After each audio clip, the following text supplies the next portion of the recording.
programa mixto de producción nacional, con elementos de lenguaje, salud, sexo y violencia, que solo bajo la supervisión de padres, madres, representantes o responsables es apto para niños, niñas y adolescentes.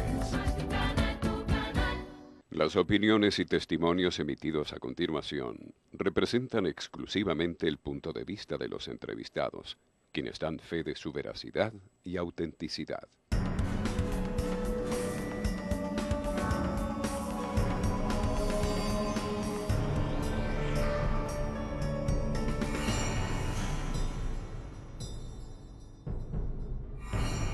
El Miss Venezuela ha tenido más de 60 años de historia y ha definido la conducta de muchas de nuestras jóvenes a través de un ideal, convertirse en reina.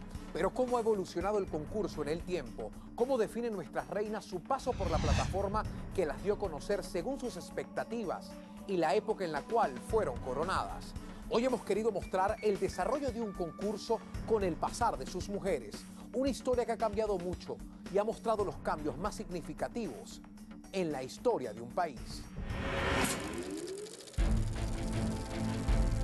Más de 60 años de historia, 60 mujeres que reflejan los tiempos de un país.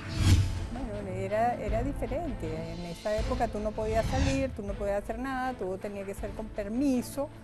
Era otro mundo, otra vida. Venezuela, Mercedes Revenga. Que te mandaran un poco ramo de flores, tus amigos dijeran que estabas loca, la mamá de la amiga te criticaran y ya. Y al día siguiente, para clase como cualquier día. Porque él me amenazó hasta que se iba a suicidar. Y yo le digo, no, haz lo que quieras, pero entonces cuando tenga la mayoría de edad me va a meter en el concurso. Los años 70 significó para Venezuela la apertura a un mundo de primera. No es lo mismo 16 años de ahora que una niña de 16 años en ese entonces, porque eso es hace 40 y pico de años. Y eran niñas que concursaban hasta virgen, no eran niñas que habían tenido ni un novio en su vida. Mira, esta fulanita, está la Miss, y ella es abogado. Sí, ahorita que es abogado. Entonces se te hacía más difícil. Bueno, la curiosidad nació por parte de mi madre, porque yo era muy tímida. Supuestamente en aquella época yo decía que iba a ser monja. A mediados de los 70 comenzó el desarrollo del país. La juventud tuvo más protagonismo, independencia, pero también rebeldía. Me rebelé porque había un asunto de injusticia. Y yo digo que más que por amor, yo pienso que luego cuando me enamoré de mi segundo marido, me di cuenta que más que por amor fue por rebeldía. No me podían moldear a su manera, yo no era la persona dócil ni lo soy, que iba a hacer lo que ellos quisieran que yo hiciera. Mira, las cosas que uno hace cuando es joven. Hoy en día no se me ocurriría jamás ni nunca meterme porque me parece, o sea, una cosa fuera de mi contexto. Llegaron los 80, la época de oro de nuestro espectáculo local y de las afamadas reinas. Miss Guárico, señorita Silvia Cristina Martínez. Nunca realmente me llamó la atención participar. Imagínate, yo vengo de un colegio de monjas, un padre súper estricto. Yo tenía como 30 puntos aquí en el abdomen y yo me iba a ensayar a Venevisión con la mano apretada así y yo decía los puntos así y yo me acuerdo en una noche tan linda y los puntos y me sangraba y se oían los llantos y los gritos de las que no quedaron, pero no todas, obviamente. Podían quedar y bueno, explotan. En los 90 todas las venezolanas morían por ser Miss Venezuela. Ya era parte de nuestra cultura. La verdad es que a veces me lo pregunto. Yo soy sincera porque, como te repito, me gustaba muchísimo desde chiquita. ¿Hasta cuándo la venezolana? Porque bueno, sentí mucha presión y bueno, obviamente esa presión pues te afecta, ¿no? Sin embargo, yo trataba de siempre, yo siempre he sido una persona, no sé si para bien o para mal, muy controlada. La campuruza, bueno, cualquier cantidad de sobrenombres. Fui muy desplazada en el Miss Venezuela, fueron pocas las misses que fueron dadas conmigo. Yo soy la primera negra que fue Miss Venezuela. En un concurso como el Miss Venezuela porque venía de ganar puras rubias, blancas, cabellos negros. Pero es que nada es imposible, Luis.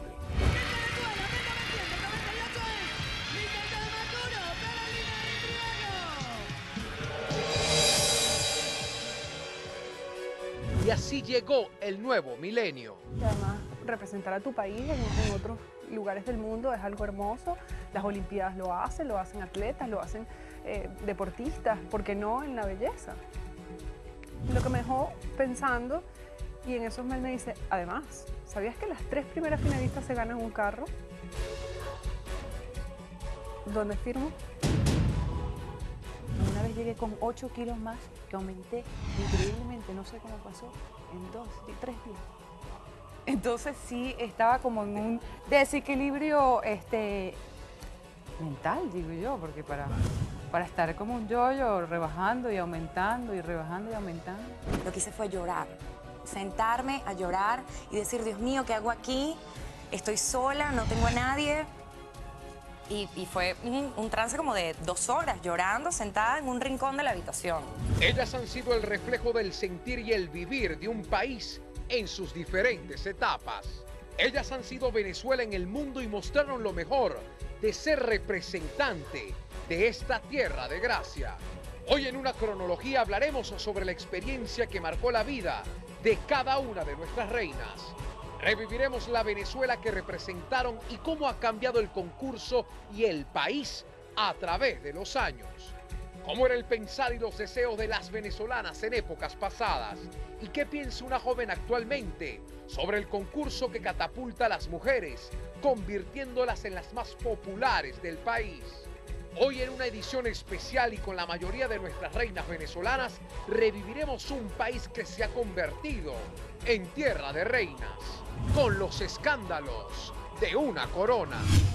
Mira, para mi familia fue bastante difícil. Yo cuando me tomé la decisión de irme de mi casa, sabía ya que mi vida iba a ser completamente pública, que eso iba a afectar mucho a mis padres. Hay niñas que llegan a los concursos de belleza y como es lo más anhelado, se olvidan de su papá, se olvidan del criterio de su mamá, se olvidan de lo que opina la familia y hacen lo que sea para alcanzar la corona.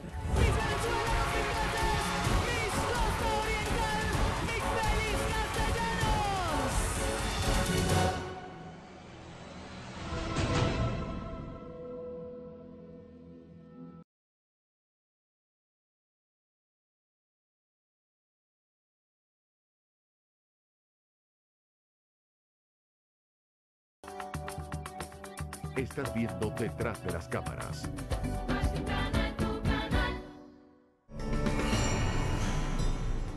La venezolana ha participado activamente en todas las luchas de nuestra historia, desde la acción política y rebelde hasta su aporte clave en la construcción de la democracia de nuestro país. Para 1947 el mundo volteó la mirada a Venezuela cuando la mujer obtuvo derecho al voto tras años de reivindicación. El rol de la mujer y el ejercicio pleno en su derecho ha evolucionado positivamente y en la actualidad compiten con el hombre por el desempeño de todas las actividades de la vida cotidiana. La venezolana conquistó espacios de todo tipo, pero lo que asumió con claridad desde mediados de los años 50 fue su avanzada búsqueda por la sofisticación. El mundo está claro que la mujer más guapa se encuentra en nuestra tierra. A nivel internacional nos reconocen como el país de las mujeres bellas y la organización Mi Venezuela es sencillamente el baluarte de la idiosincrasia del venezolano. Yo creo que así como en otras partes, como en Brasil, por ejemplo, se le rinde culto al fútbol o al carnaval, y en Europa, en algunos países europeos, pues la monarquía ocupa un lugar importante. Para nosotros los venezolanos, el certamen de belleza es un motivo de orgullo que nos acentúa el gentilicio. El concurso Miss Venezuela fue fundado en 1952, tomando renombre internacional a los 3 años siguientes, con el triunfo de Susana Duin en el Miss Mundo. Susana Duin, Miss Venezuela, Miss World of 1955. Las mujeres que participaban para ese entonces no contaban con la aprobación de la mayoría. La Iglesia Católica en más de 3 oportunidades manifestó su rechazo al papel que desempeñaba la mujer en dicho concurso. En los años 60 el Miss Venezuela tuvo más interés en las jóvenes. Muchos recuerdan que lo vivieron como una opción para llamar la atención. Mi papá se enteró por una revista y llegó a la casa hecho una fiera, que ¿qué es esto?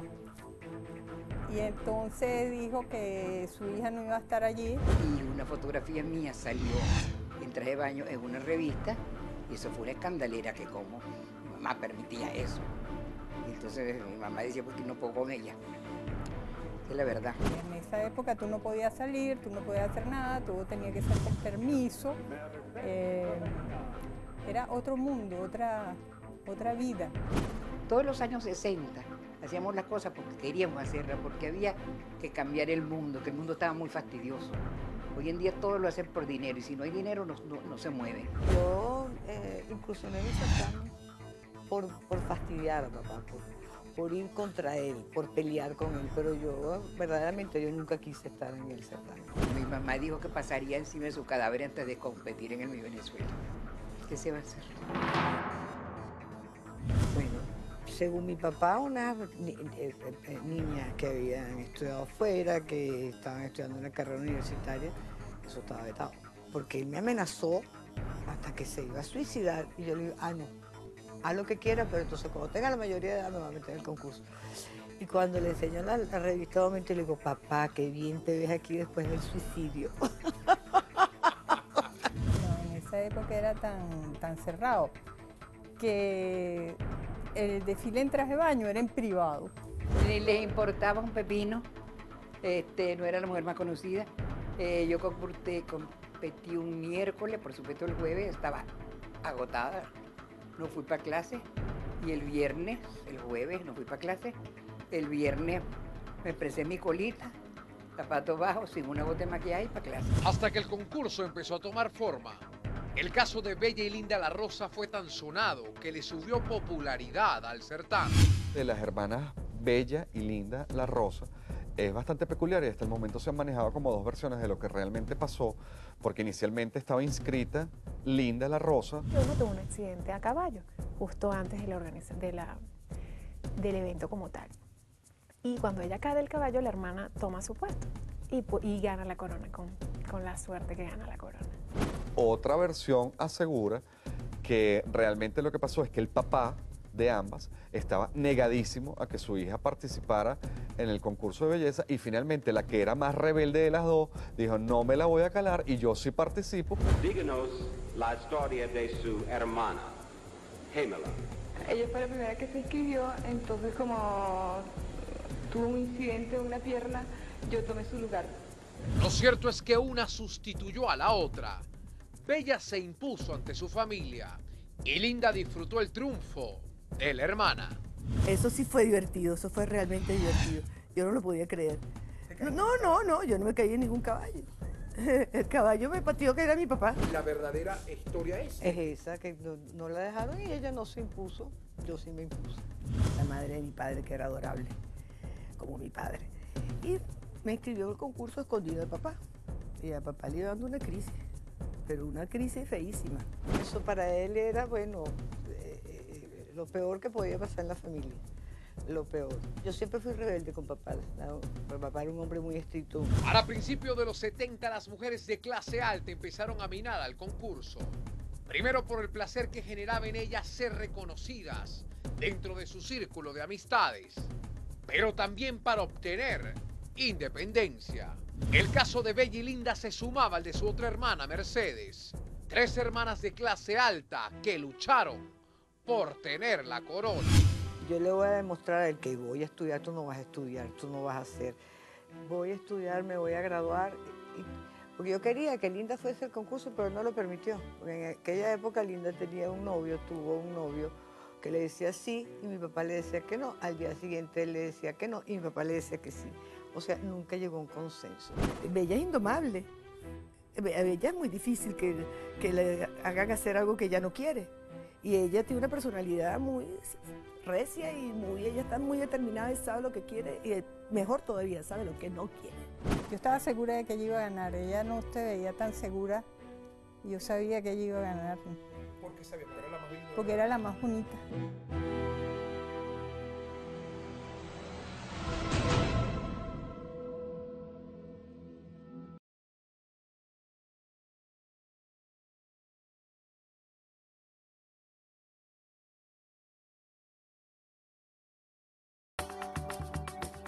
Estás viendo Detrás de las Cámaras.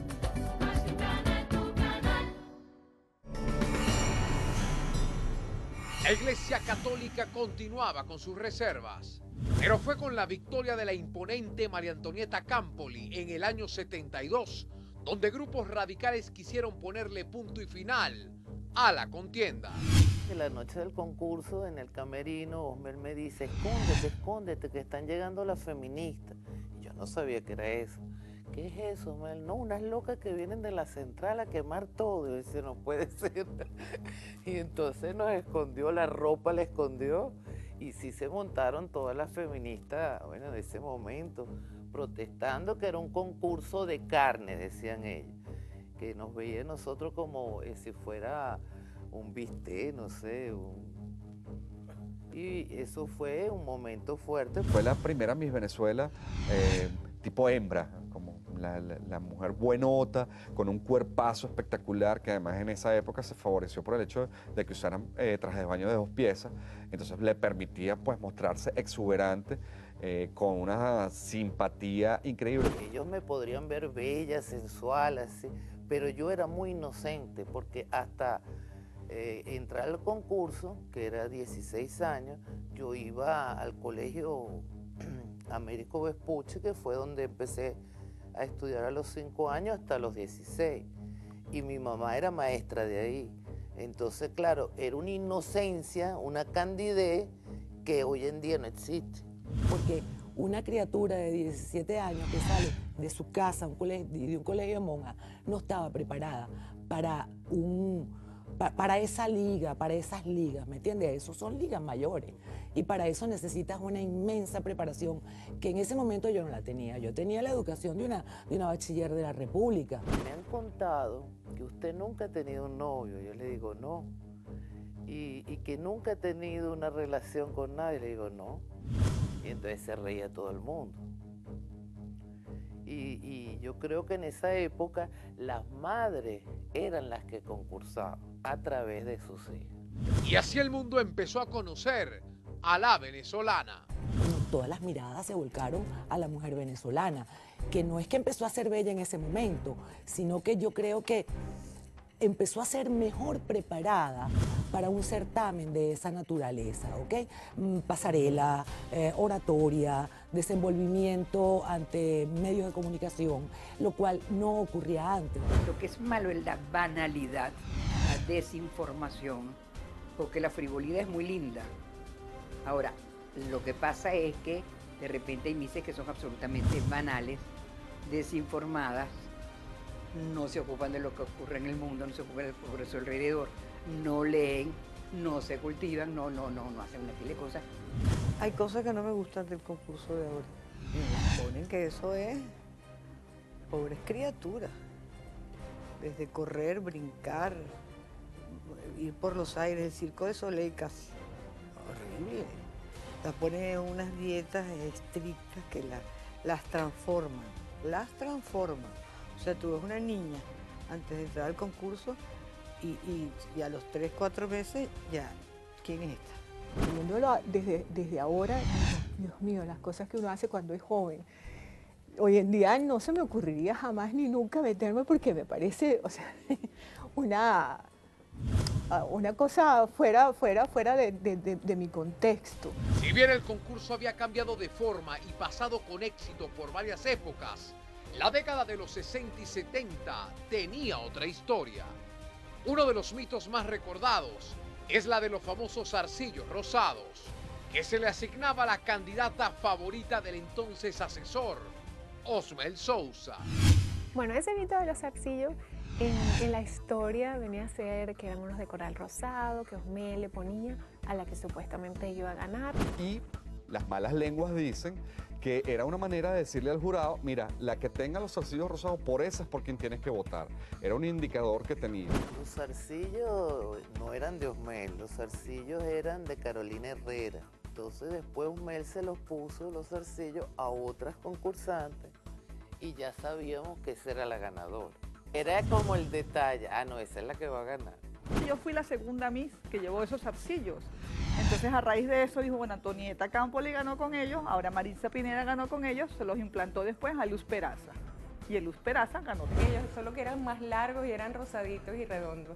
Fíjate que yo no sabía nada de eso, porque como yo nunca veía el concurso ni nada, porque para mí no era algo importante ni significativo. Y me asesoró, como había asesorado anteriormente a María Antonieta Campoli, a Cristal Montañez, Maritza Pineda, Luz Peraza, todas esas que llevábamos siempre como instintivo de Usmel, los zarcillos rosados, que no sé si se acuerda. El concurso seguía siendo una opción para las niñas de clase alta, pero un incidente en el año 76 cambió de manera definitiva el concurso.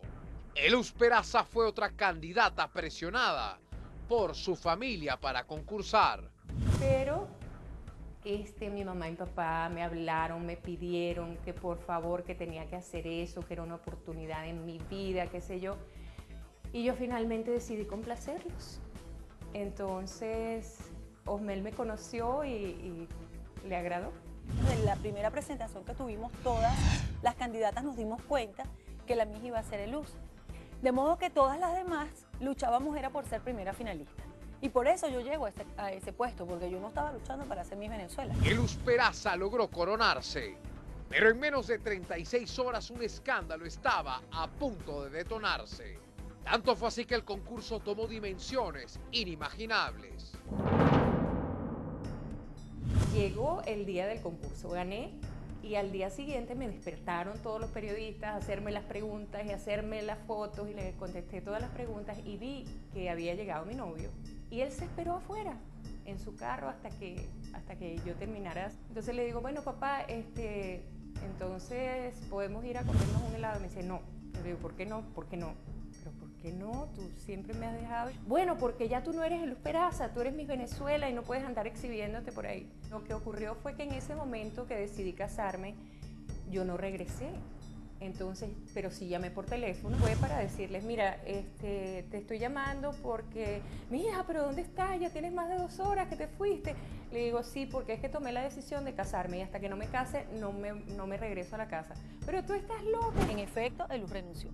Llamamos inmediatamente. En ese momento yo renuncio y fue aquel escándalo terrible. El escándalo logró gran centimetraje en la prensa nacional.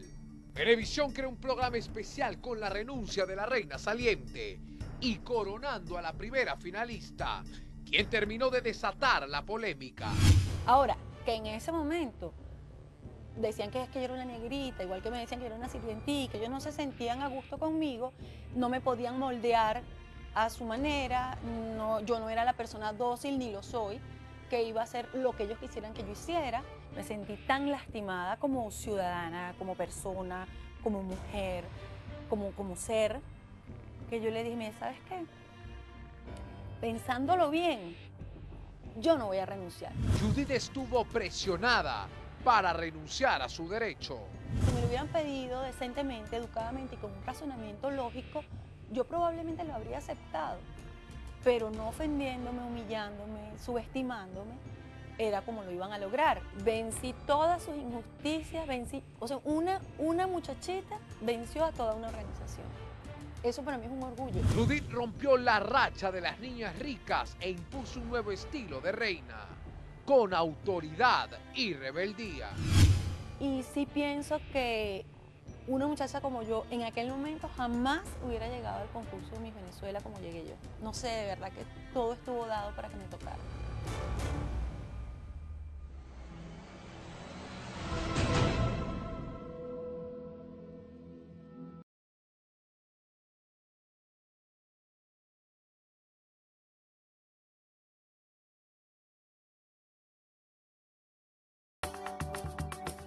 Estás viendo Detrás de las Cámaras.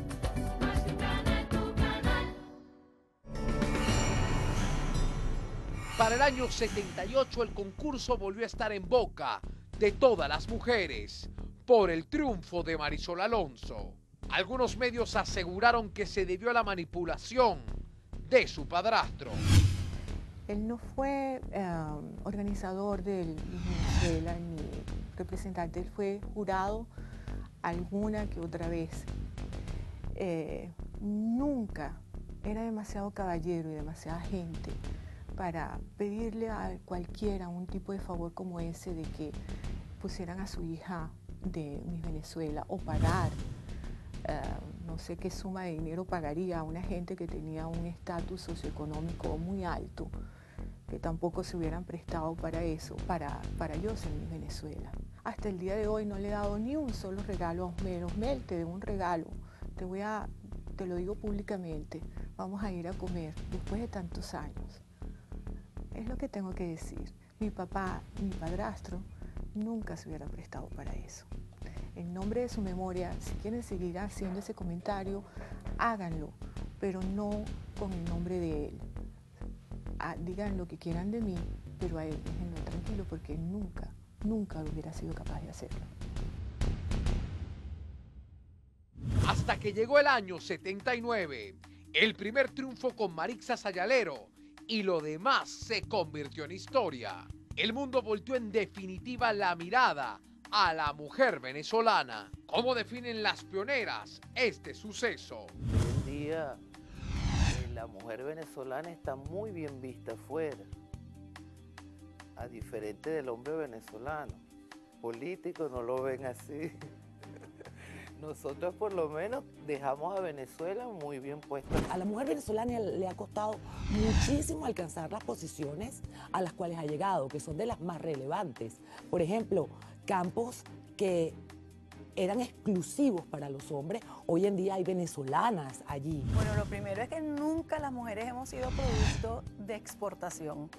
Nosotras podemos ser talento de exportación, podemos ser ciudadanos del mundo para mostrarle a todo el planeta quiénes somos y cómo somos como familia venezolana, pero jamás producto de exportación.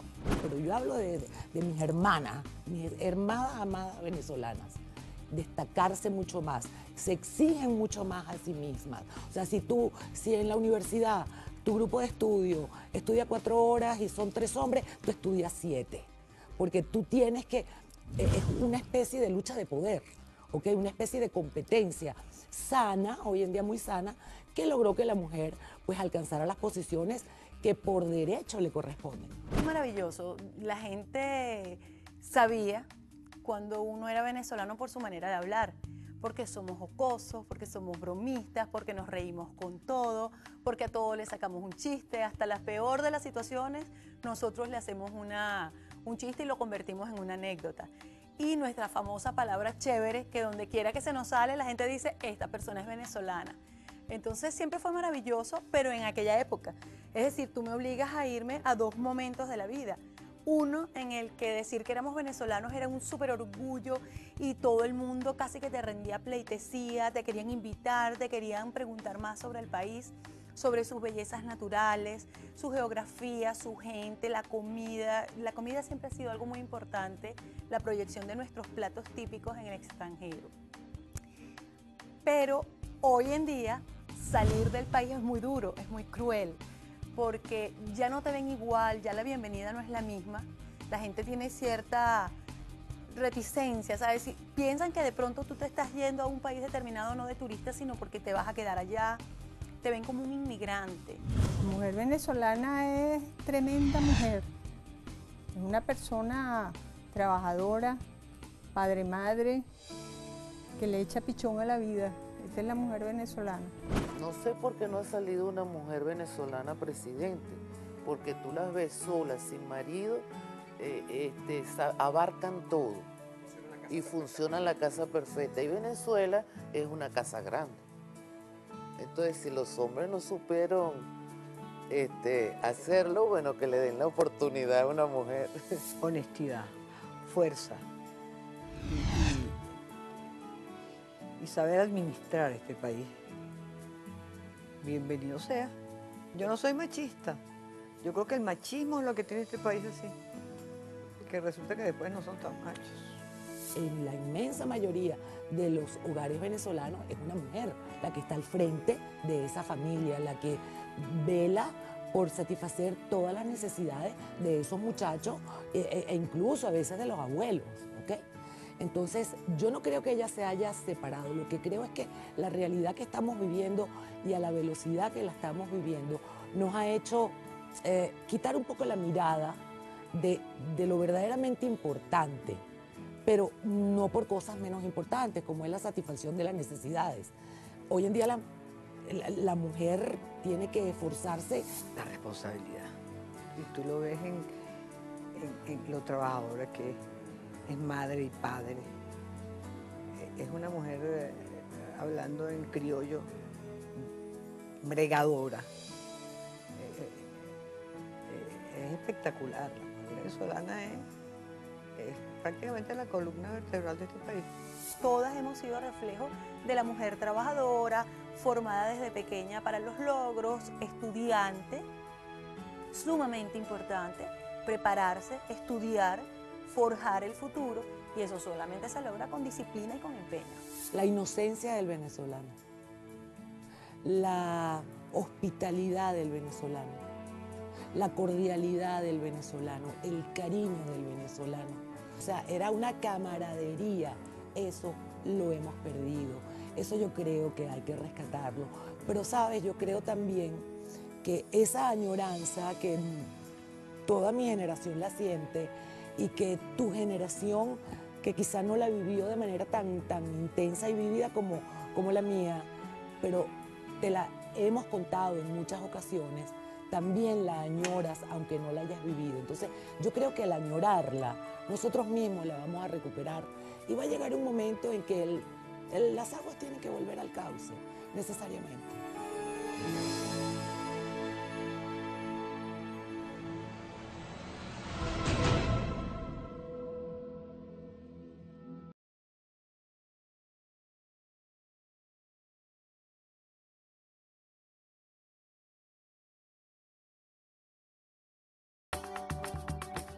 Estás viendo Detrás de las Cámaras.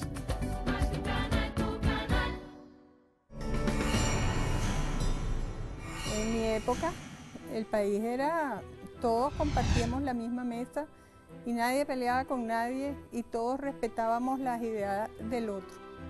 Y nunca hubo confrontamiento. De todo, no hacíamos cola.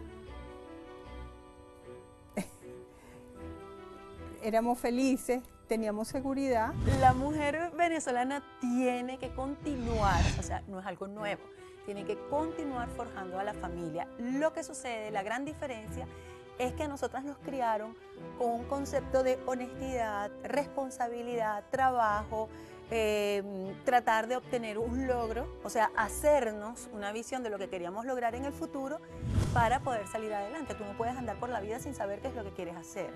Hoy en día, y sobre todo, inculcar valores y principios. La familia es muy importante. Cuando en una familia los valores y los principios que se inculcan no porque se repiten, sino porque se practican. Y entonces los niños lo están viendo el ejemplo, y ese ejemplo es reforzado con el consejo oportuno de los padres o de sus hermanos mayores. Pero fíjate tú, el asunto es enseñar a la familia a tener principios y tener valores, que hoy en día casi no los hay. Hoy en día es la política del más vivo, del que más inteligente. Primero, los puestos de discapacitados no los respeta nadie. Si se hacen construcciones nuevas, no hay rampas en ningún lado. Los ascensores te los trancan. Yo hace poco hice un curso en el nuevo edificio que debía ser lo mejor del mundo, que es el de los Palos Grandes, y no hay posibilidades de andar en silla de ruedas. A mí tuvieron que abrirme el estacionamiento, una puerta lateral para que yo pudiera entrar. Eso no puede ser así, tiene que ser que toda persona discapacitada puede entrar en todas partes con su silla de ruedas. Los de silla de ruedas, los ciegos, tienen que tener un respeto, que cuando anden con su bastón se sepa que son ciegos. Uno no ve ciegos en Venezuela en las calles. Uno no ve discapacitados en Venezuela en las calles. En el mundo entero la gente tiene protección. Porque resulta que en vez de comprar una cosa se compra 7 y vende 6 como si valieran, o sea, una fortuna, cuando en realidad no es su verdadero precio. Ojo, yo no me niego a que cada quien pueda procurarse una ganancia de algo que ha hecho. Está bien, ese es su derecho. Así estamos, eso es lo correcto. Porque ¿de dónde vamos a sacar las ganancias? Si no es el producto de nuestro propio esfuerzo. Pero una cosa es eso y otra cosa es pretender descapitalizar al prójimo, a otra persona, porque yo me quiero hacer rico de la noche a la mañana y no producto de mi esfuerzo y producto de mi trabajo. Eso creo que es lo que hay que hacer. Ahora son para los motorizados, porque los motorizados pegan su brinquito. Eso no es así. Entonces yo quisiera, si alguien ve esto, alguien que tiene que haber una asociación. Mira, un país sin su gente no es sino un pedazo de tierra.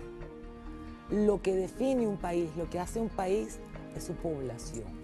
Y la nuestra es excepcional. Entonces mi mensaje al venezolano es: no pierdan la fe. Como dijo Juan Pablo II, San Juan Pablo II, manteneos firmes en la fe y crean en Venezuela. Crean en Venezuela porque Venezuela lo vale y Venezuela nos necesita a todos.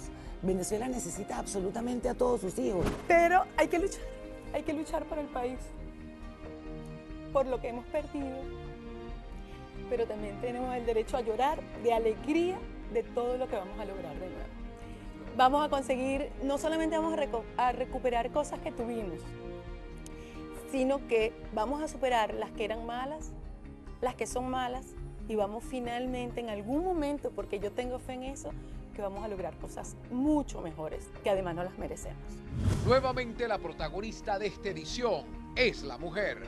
A las miles de venezolanas que construyen día a día hogar, a todas las mujeres que forman hombres de bien y los preparan para construir un país de gente capaz, a todas aquellas reinas de casa, la verdadera belleza está implícita en el futuro que ustedes a punta de trabajo edifican día a día.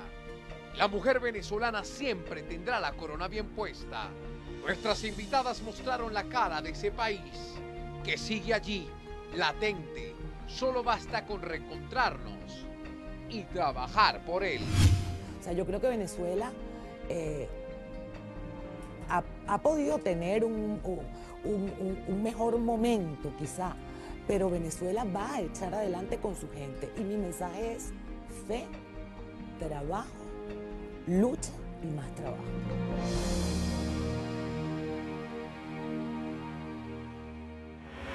Venezuela no en vano tiene nombre de mujer y ellas lo han sabido representar.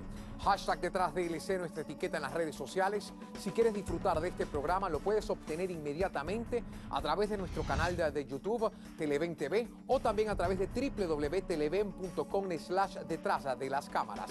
También, si quieres conocer detalles de lo más impactante, puedes dirigirte a www.elfarandi.com o a través de su cuenta de Twitter, @elfarandi. Mi cuenta es @luisolabarrieta y la del programa @detráscámara.tv.